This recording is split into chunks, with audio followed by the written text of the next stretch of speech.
سؤال هذا الأسبوع: بنت صحابي جليل للنبي صلى الله عليه وسلم عرفت بالفطنة والذكاء، تزوجها خنيس بن حذافة السهمي، ولما مات عنها تزوجها النبي صلى الله عليه وسلم، وكانت من الكاتبات، كما كانت حارسة للقرآن الكريم، ولها أثر طيب في جمع القرآن الكريم، حيث عُهد لها بالنسخة الأولى من القرآن بعد جمعه لتبقى في حيازتها.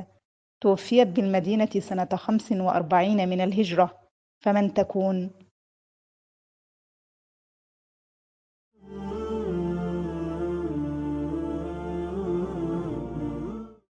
بسم اللہ الرحمن الرحیم۔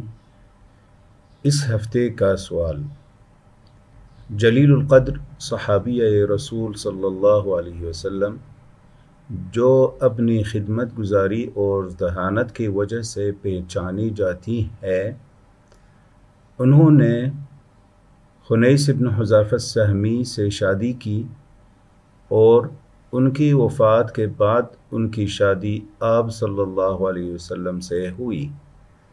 وہ ان صحابیات میں سے تھیں جو لکھنا جانتے تھے، اور اس کے ساتھ وہ قرآن پاک کے حافظ تھے، اور جمع قرآن میں ان کی نمایاں خدمات ہیں، یہاں تک کہ جمع قرآن کے بعد پہلا نسخہ انہیں اعزاز کے بطور پر پیش کیا گیا۔ آپ رضی اللہ عنہ نے سن 42 ہجری میں وفات پائی۔ تو یہ صحابیہ کون ہے؟